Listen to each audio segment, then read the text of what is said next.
Salut et bienvenue dans cette nouvelle vidéo. Aujourd'hui, je vous propose de découvrir ensemble Symfony UX. Alors, qu'est-ce que c'est que ce truc-là? C'est une initiative de l'équipe Symfony de proposer un ensemble de composants que l'on va pouvoir utiliser pour résoudre des problèmes concrets dans une application.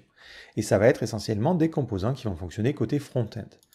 Donc, si vous vous rendez dans la documentation et que vous allez dans la partie Packages, vous allez avoir l'ensemble des paquets qui sont disponibles.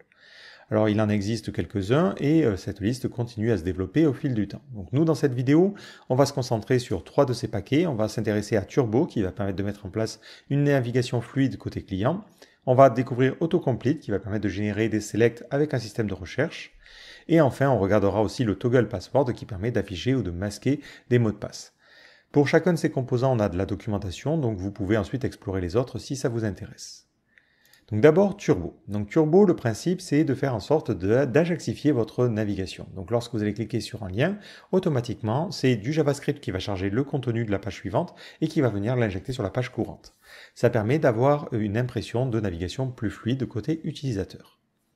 Alors pour commencer à l'utiliser, il va falloir faire un petit coup de Composer Require et on va installer Symfony/UX Turbo. Cette commande, automatiquement, elle va venir modifier votre fichier qui se situe dans le dossier Assets, contrôleur.json. Ce fichier-là va lister les contrôleurs à charger de manière automatique dans le cadre du chargement des assets. Donc nous, ici, on utilise l'asset mapper, mais ça va fonctionner avec aussi Webpack encore. Dans notre cas, on avait fait une petite modification qu'on va devoir retourner en arrière. C'est dans notre app.js, on va charger le fichier bootstrap.js. Ce fichier-là, ce qu'il faisait, c'est qu'il se chargeait d'automatiquement démarrer Stimulus, qui est une librairie particulière côté front-end, et en fait, c'est ça qui va permettre d'enregistrer l'ensemble des contrôleurs qui existent par défaut. Si maintenant je reviens sur mon site et que je réactualise la page, je vais sortir ma partie réseau, et on va se mettre dans réseau, et on va mettre All. Je vide tout, je clique sur un lien, et on voit qu'il se passe quelque chose d'étrange. Plutôt que de recharger tout ce qui est ressources, JavaScript, CSS ou autre, on a une simple requête Ajax qui va charger le résultat de la page suivante. Et en fait, ce résultat va venir automatiquement être injecté dans la page courante. Et maintenant, toutes les navigations que l'on a, que ce soit des navigations faites par des liens classiques, mais aussi dans le cadre des formulaires, se fait côté client. Et ça permet d'avoir un retour qui est bien plus fluide pour l'utilisateur. Ça permet aussi d'économiser un peu de ressources parce que le JavaScript n'a pas besoin d'être réexécuté à chaque nouvelle page. Donc ça se repose sur une autre librairie qui s'appelle Turbo. Donc vous pouvez regarder la documentation de Turbo pour voir un petit peu plus en profondeur comment ça fonctionne. Mais il y a un premier point intéressant, c'est qu'on va pouvoir utiliser un système de Turbo Frame qui va permettre de dire « je ne veux modifier qu'une partie de la page ». Prenons un exemple concret, quand je clique ici, ça me mène vers le formulaire d'édition d'une recette. Mais moi j'aimerais bien que quand je clique, ça ne réactualise que cette cellule-là pour mettre le formulaire dans la cellule. Donc dans ce cas-là, je vais pouvoir au niveau de ma partie listing, donc mon index.html.twig, entourer mon titre d'un élément qui s'appelle turbo-frame. Et on va ensuite mettre à cet élément un ID particulier. Donc ici, ça sera recipe _ l'idée de la recette. Comme ça, chaque cellule aura sa propre TurboFrame avec son propre ID. Et je mets mon lien à l'intérieur. Si maintenant je reviens sur ma page et que je clique sur Welch, on voit qu'il me dit Content Missing. En fait, ce qu'il va faire, c'est qu'il va charger la page suivante, classiquement, et ensuite, dans la page suivante, il va chercher à voir si on a un TurboFrame qui a l'ID qui correspond. Or là, il arrive sur la partie formulaire où on n'a pas de TurboFrame qui correspond. Donc au niveau de mon formulaire, au niveau de mon edit.html.twig, je vais entourer le formulaire d'une TurboFrame qui a le même ID. Donc je vais directement prendre le code ici. Maintenant, si je reviens sur ma page et que je clique sur Welch, il va voir une TurboFrame qui a le même ID, donc il sait qu'il peut remplacer seulement le contenu qui est associé. Et là, on se retrouvera bien avec notre formulaire à ce niveau-là. Alors par contre, si je clique sur Envoyer au niveau du formulaire, on va avoir un petit problème. Le premier problème, c'est que notre formulaire n'avait pas d'action. Donc par défaut, il appelle la même page que la page courante. On le voit, hein, si je regarde ici, on n'a pas d'action. Donc je vais venir modifier cette partie d'édition et rajouter que pour notre formulaire, on veut une action et ça sera le chemin d'édition d'une recette. Et je lui donne en paramètre donc l'ID de la recette. Ça, c'est le premier point. Donc je réactualise, je clique ici et je vais éditer ma recette. Par défaut, la soumission du formulaire va rediriger vers la page de listing où on a une TurboFrame qui a le même ID, donc il va être capable de remplacer cette TurboFrame. Si on fait un essai, Hop. Et c'est ça qui va être intéressant. Je clique ici pour éditer les paths, je clique ici pour éditer les Welsh, je change un texte à ce niveau-là, je clique sur envoyer, et on voit qu'il a bien mis à jour ce texte-là, mais par contre, il a laissé l'état que l'on avait pour le second élément, parce que lorsqu'on en a soumis le formulaire, il est venu éditer que le contenu qu'il y avait à l'intérieur de la TurboFrame. Et donc là, ça nous permet d'avoir un système qui est un petit peu plus dynamique, et d'un point de vue interface utilisateur, c'est pas mal. De la même manière, si jamais il poste quelque chose qui est trop court et qu'il clique sur envoyer, on a directement les erreurs de validation. Et il ne vient modifier que cet iframe-là. Voilà. Donc là, on va faire ça. Je clique sur envoyer et c'est bon. On voit que le titre a été mis à jour et les choses changent. Donc les TurboFrame peuvent être intéressantes pour faire en sorte que seule une partie du DOM se mette à jour. Un autre élément que l'on peut utiliser, ce sont les TurboStream. Les TurboStream vont permettre de préciser directement via du contenu HTML des opérations à faire côté client. Alors imaginons, nous, quand on clique sur supprimer, on aimerait bien qu'il supprime simplement cette ligne-là. Pas forcément qu'il fasse un tout nouvel appel en générant une toute nouvelle page. Donc dans ce cas-là, on peut modifier le traitement que l'on fait au niveau de notre recipe controller.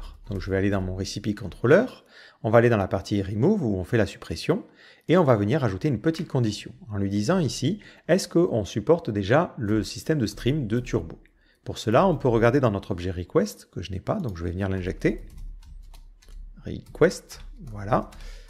Et on a une méthode qui permet de récupérer le format qui est attendu par la requête. Donc là, on va mettre une petite condition, on lui dit, est-ce que c'est, dans le Turbo Bundle, le format c'est stream format. Si effectivement on supporte les TurboStream, dans ce cas-là, plutôt que de faire la redirection et le reste, je vais lui demander de faire un petit return et d'aller rendre une nouvelle vue. Et cette vue, on va l'appeler delete.html.twig. On va avoir besoin de lui passer aussi l'idée de la recette. Donc à ce niveau-là, je vais venir récupérer l'idée de la recette avant de la supprimer, receipt.id égale receipt getID. Et ensuite, je peux passer ça à ma vue. Donc receipt.id et je lui donne la valeur de cette variable-là. Avant de rendre cette vue, on doit aussi, au niveau de notre objet request, utiliser la méthode setRequestFormat et lui dire qu'on va répondre avec un Turbo Bundle Stream Format. Donc ces deux lignes-là, elles sont liées à l'utilisation de ce bundle. Donc maintenant, je vais créer mon delete.html.twig et à l'intérieur, plutôt que de mettre une structure HTML classique, on va pouvoir mettre un simple élément qui s'appelle turbo-stream. Cet élément-là, il attend deux paramètres. Un premier paramètre qui est l'action que l'on souhaite effectuer. Par exemple, on peut faire un append, on peut faire un update ou ce genre de choses. Moi, je vais lui dire de supprimer. Et ensuite, on va lui préciser une cible, c'est quel élément il doit supprimer. Donc nous, on s'imagine qu'on aura un élément qui s'appellera row, receipt, et ensuite qui aura l'idée de la recette. Donc ce que je vais faire au niveau de mon listing, donc mon index.html.twig, c'est faire en sorte que chaque ligne ait un ID qui correspond. Voilà. Donc maintenant, je vais revenir sur ma page et on va cliquer sur supprimer pour supprimer le cheeseburger. Donc je vais dans la partie réseau et j'active le XHR, juste pour vous montrer à quoi ressemble la réponse. Je clique sur supprimer. On voit que j'ai bien une requête Ajax qui est partie. Si on regarde dans cette requête au niveau des en-têtes, parce que c'est ça aussi qui est intéressant, au niveau de la partie request, on voit que dans la partie accept, il a rajouté ce nouveau format pour me dire moi j'accepte les TurboStream. C'est ce qui permet à ce getPreferred format au niveau de notre recipe controller de fonctionner. Au niveau de la réponse, on a répondu avec simplement cette structure-là. Et au niveau des en-têtes, on a aussi précisé que notre content type, c'est ce type de contenu-là. Donc ce content type va être compris par Turbo qui va faire notre opération. Nous, dans notre cas, il a bien supprimé la ligne. Mais on pourrait rajouter des comportements supplémentaires. Par exemple, je peux m'imaginer ici que au niveau de mon listing, au-dessus de mon tableau, j'ai une petite div qui a l'ID flash. Maintenant, au niveau de ma partie delete, je vais pouvoir lui dire, je veux créer aussi un nouveau TurboStream qui va venir rajouter un message flash, donc je fais un append dans l'élément qui a l'ID flash. Et je vais m'inspirer de la structure HTML que j'ai déjà ici. Dans ce TurboStream, je crée une petite balise template et je mets mon template. Donc ça sera une alerte de type success. Et histoire de ne pas dupliquer le message, je vais faire en sorte que le message soit envoyé depuis le contrôleur. Donc là, on va sauvegarder le message. Voilà, que l'on avait ici. Et je vais l'envoyer à ma vue. Donc message, et je t'envoie message. Et je fais la même chose au niveau du message de succès dans le cas où on aurait une redirection classique. Maintenant, dans mon delete.html.twig, je vais lui dire ici, il faut que tu affiches le message. Et en fait, on peut avoir plusieurs turbostreams pour indiquer les opérations que l'on souhaite effectuer. Bon, c'est une manière de fonctionner un peu particulière, je vous la montre parce que ça peut être intéressant, mais elle ne fera pas forcément l'unanimité. L'idée, c'est de vous faire un tour d'horizon du propriétaire et après à vous de choisir si vous estimez que c'est quelque chose d'intéressant ou non. Je clique sur supprimer. Il me sort une petite erreur parce que j'oublie toujours qu'il ne faut pas mettre de $ dans les vues Twig. Je reclique sur supprimer et on a à la fois maintenant la ligne qui est supprimée et le message flash qui s'affiche en haut. Et si j'en supprime une autre, hop, les messages flash se cumulent. Donc on pourrait faire un petit bouton ici supprimer qui viendrait supprimer cet élément-là. Mais vous pouvez comme ça rajouter des comportements dynamiques. Donc comme vous le voyez, Turbo est un outil puissant qui va permettre, sans forcément avoir besoin de faire beaucoup de front-end, de rajouter des comportements qui sont sensiblement identiques à ceux d'une application créée côté client. Donc voilà pour le principe de Turbo. Donc si vous êtes intéressé, n'hésitez pas à vous rendre sur la documentation déjà de Symfony UX Turbo pour voir un petit peu les cas particuliers. Et ensuite, vous pouvez aussi regarder la documentation de Turbo, qui est la librairie sous-jacente à ce bundle-là. Alors maintenant, on va regarder un autre package, c'est le package Autocomplete. Donc notre objectif, c'est dans le système d'édition, si j'ouvre un nouvel onglet ici, j'ai mon système qui permet de sélectionner une catégorie. Et j'aimerais bien avoir un système d'autocomplete. Là, je n'ai que 4 ou 5 catégories, mais dans un cas concret où on en aurait des milliers, ça peut être intéressant. Donc comme d'habitude, l'installation se fait très simplement, on fait juste un composer require Symfony UX Autocomplete. Comme pour le package précédent, il va venir modifier le fichier JSON qui contient les contrôleurs. Et je crois qu'il rajoute aussi dans la partie config un nouveau fichier de configuration de route pour cette partie autocomplétion. Rien qu'en installant ça, maintenant vous avez un nouvel attribut sur vos entity types. Donc si je vais dans le recipe type qui permet d'éditer une recette, au niveau de mes catégories, ici j'avais un entity type. Je peux maintenant rajouter un autocomplete et je peux mettre comme valeur true. Et dans ce cas-là, on aura un système d'autocomplétion. Pas forcément basé sur de l'Ajax, mais qui permettra au moins de filtrer un select. Donc je vais venir réactualiser ma page et je vais tomber sur une petite erreur. Parce qu'en fait, il essaie de charger un CSS qui n'existe pas. On nous donne la commande à taper, sauf qu'on va faire une petite modification avant. Donc nous, on va modifier le fichier controller.json. Et à ce niveau-là, on voit qu'il auto-importe ce fichier-là. Donc nous, on va mettre false ici, pour importer plutôt le CSS qui correspond à Bootstrap. Ensuite, il va falloir donc importer cette partie-là. Donc pour cela, on peut faire un PHP bin/console import map .require et le fichier que l'on voulait importer. Voilà. Donc je reviens sur ma page et j'ai maintenant un select personnalisé qui a en plus un système de recherche. Donc ça, c'est le premier point. Mais nous, on aimerait bien avoir un système qui vienne rechercher la liste en Ajax, parce qu'on peut s'imaginer qu'on ait trop de résultats pour les afficher dans un simple select. Donc pour cela, on va commencer par taper la commande php bin/console make .autocomplete field. Il va nous dire quelle entité on souhaite auto-rechercher. Nous, c'est l'entité catégorie. On choisit un nom pour notre champ. Moi, je vais laisser catégorie autocomplete field. Maintenant, là où moi j'utilisais l'entity type, je vais pouvoir utiliser ce nouveau champ. Donc je vais venir supprimer tout ce que j'ai fait ici et lui dire je veux utiliser plutôt mon catégorie autocomplete field. On va regarder à quoi ressemble ce champ-là. Donc c'est un champ qui utilise le même type que les autres.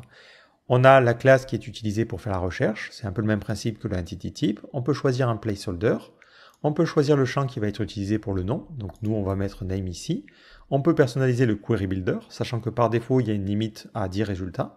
Et on peut mettre un système de sécurité pour permettre seulement à certains utilisateurs de ne pouvoir lister ces éléments-là. Par exemple, si dans l'admin, j'ai un système d'autocomplete avec le listing des users, je ne veux pas que n'importe qui puisse y accéder.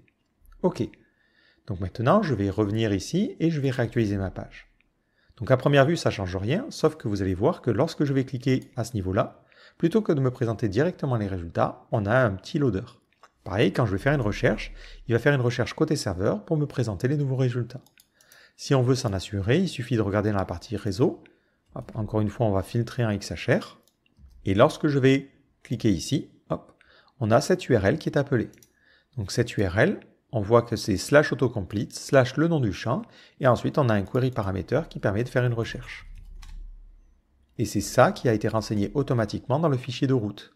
Si on regarde ce UX autocomplete, il a dit c'est cette ressource qu'on doit appeler et voilà le préfixe qui doit être utilisé. On peut évidemment personnaliser cette URL si on le souhaite, mais dans ce cas-là, ça fait un peu plus de configuration. Mais vous voyez que ce genre de composant est super intéressant parce que mettre en place un système d'autocomplétion, ça peut être un petit peu pénible. Et là, en 2 temps 3 mouvements, on a quelque chose qui fonctionne. Enfin, pour finir, on va regarder notre package, qui est le package qui permet d'afficher ou de masquer les mots de passe, qui est intéressant notamment pour la partie inscription. Donc là, encore une fois, même procédé, on fait un composer require pour installer les choses. Et là, il y a encore moins de choses à faire que pour le reste. Il suffit dans notre formulaire, donc par exemple, nous, on va modifier le registration type. On va lui dire que dans le cadre du password, on veut rajouter un toggle à true. Si maintenant je reviens sur ma page et que je vais sur la partie inscription, donc c'est register,